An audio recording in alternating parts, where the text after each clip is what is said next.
Good morning बच्चों। बच्चों हम लोग कर चले हम फिदा पाठ का अध्ययन कर रहे थे। पिछली क्लास में मैंने आपको पाठ के भावार्थ समझाए थे। अभी हम लोगों का पाठ पूरा नहीं है, बाकी के पाठ को हम लोग आज देखेंगे। बच्चों मैंने जहाँ तक पढ़ाया था उसके आगे से देखिए, राह कुर्बानियों की न वीरान हो, तुम सजाते ही रहना नए काफिले।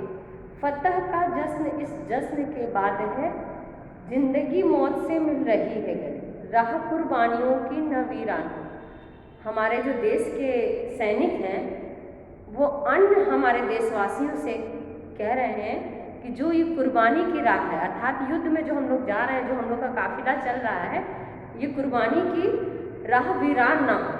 वीरान मीन्स खाली ना हो, यानी एक काफिला जा रहा है तो दूसरा काफिला जाने के लिए तैयार रहना चाहिए, यानी तुम सजाते ही रहना नए काफिले।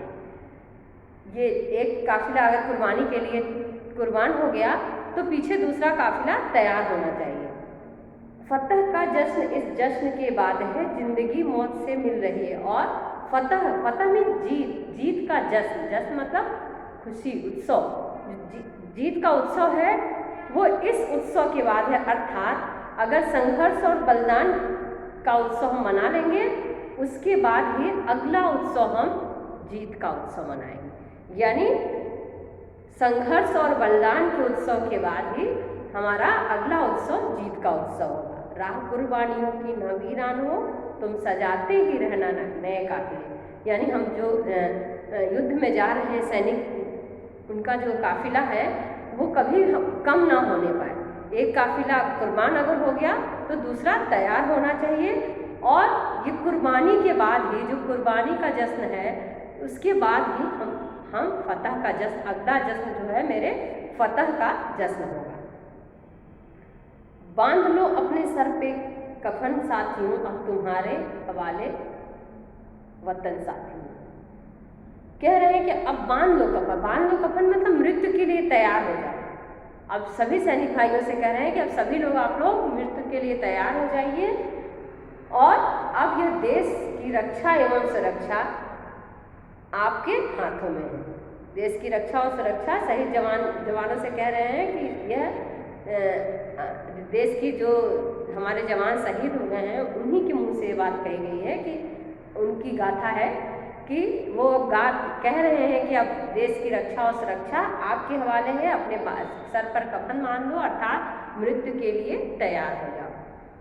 खींच दो अपने खून से जमी पर लकीर, इस तरफ आने पाए न रावण को। खींच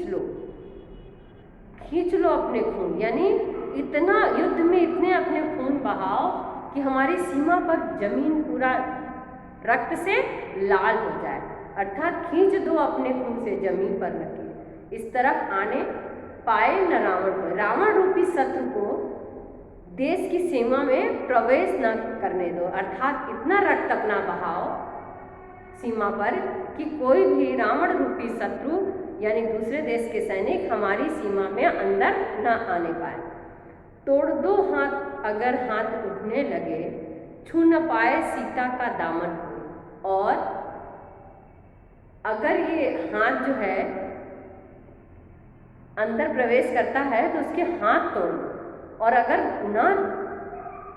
अगर हाथ उठने लगे तो उसके हाथ तोड़ दो।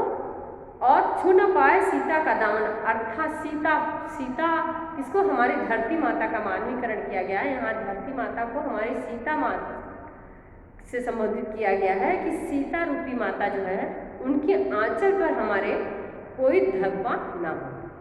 धरती माता जो हमारी है उनके आंचल पर किसी प्रकार का कोई धब्बा न लगने पाए। दामन कोई, सीता का छू न पाए सीता का दामन कोई, मतलब आंचल पर भी किसी भी प्रकार का धरती माता पे धब्बा लगने ना पाए। राम भी तुम ही लक्ष्मण साथी हो, अब तुम्हारे हवाले वतन साथी हो। कह रहे हैं राम भी तुम ही हो और लक्ष्मण भी तुम ही हो, और तुम्हारे हवाले वतन यानी देश, यह हमारा तुम्हारे हवाले। तो बच्चों पाठ हम लोगों का पूरा हो गया। निम्नलिखित प्रश्नों के उत्तर देखिए। क्या इस गीत की कोई ऐतिहासिक पृष्ठभूमि है? पहला प्रश्न है पृष्ठभूमि क्या है? ये भारत और चीन से जब युद्ध हुआ था उस समय फिर हकीकत के लिए यह गीत जो है लिखा गया था।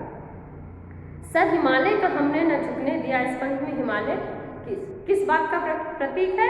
हमारे मान और सम्मान का, हमारे देश के गौरव का प्रतीक है। हमारा जो है हिमालय की चोटी हमारे देश का गौरव है।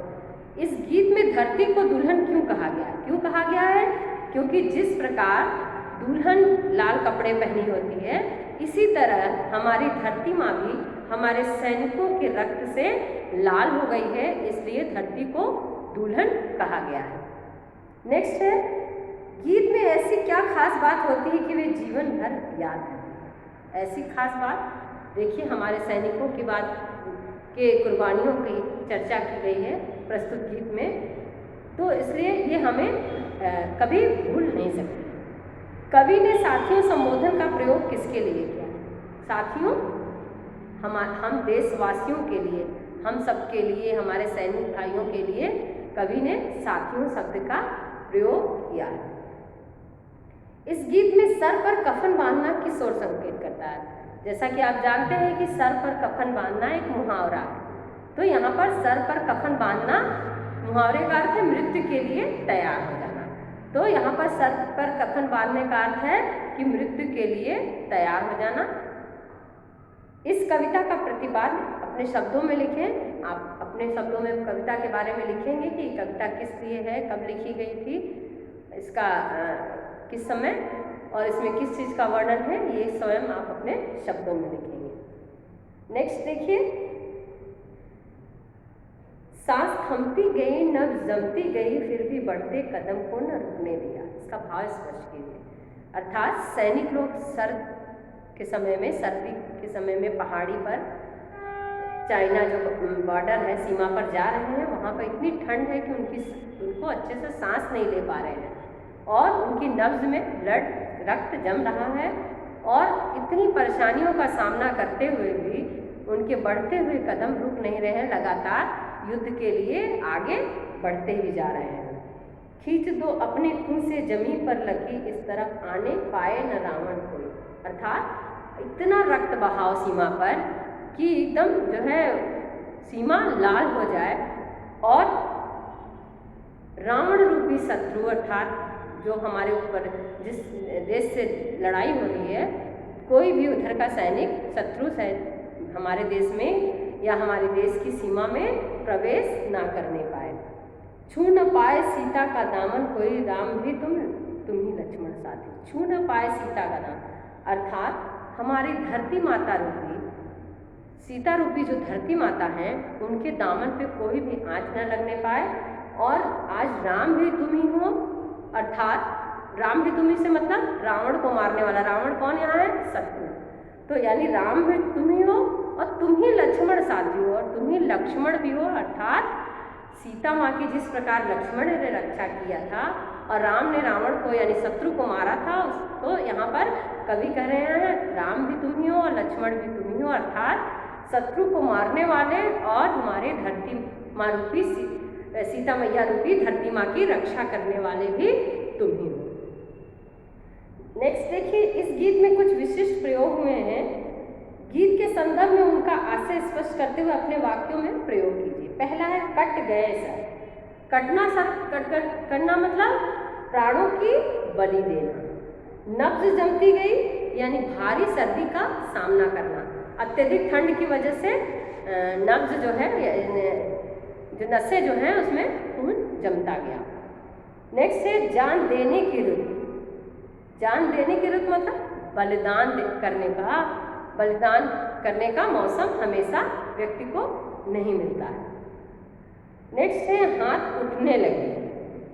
हाथ उठने लगे यानी शत्रु प्रवेश करने। हाथ उठने लगे कि यहाँ शत्रु के अगर इस तरफ आने न पाए कोई, तोड़ दो हाथ, अगर हाथ उठने लगे, अगर उन लोग अंदर आने लगे, प्रवेश करने लगे, तो उस समय उनके हाथ को तोड़ दो यानी अंदर उनको सीमा में प्रवेश ना करने दो।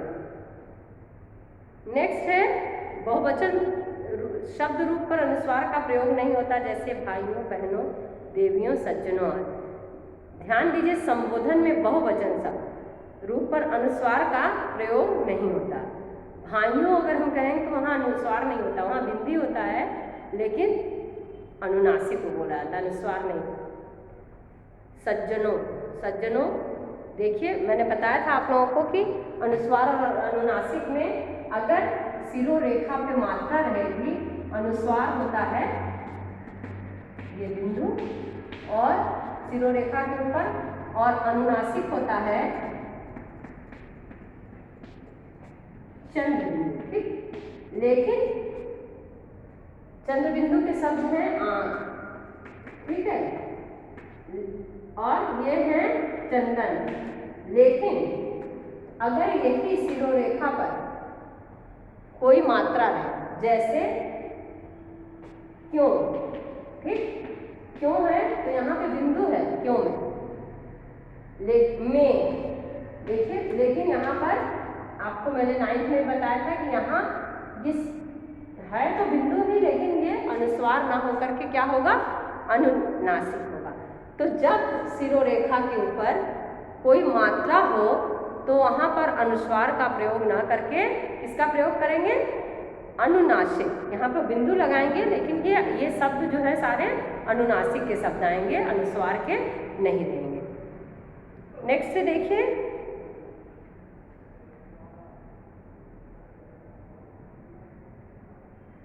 कैफी आजमी उर्दू भाषा के एक प्रसिद्ध कवि और शायर थे। ये पहले गजल लिखते थे, बाद में फिल्मों में गीतकार और कहानीकार के रूप में लिखने लगे।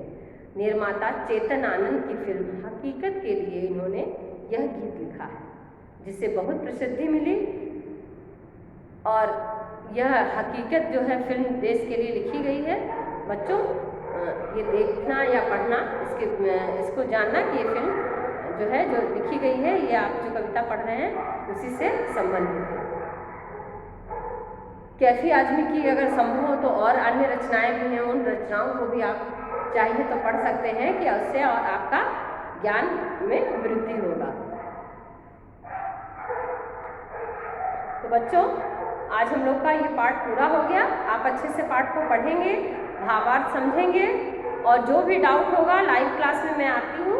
जो भी डाउट होगा, जो पाठ नहीं समझ में आया, जिसका भावार्थ नहीं समझ में आया, मैं आपको पुनः समझाऊंगी और इसका PDF भेज दी हूँ। इसके प्रश्न उत्तर लिख करके कॉपी कंप्लीट करेंगे। धन्यवाद।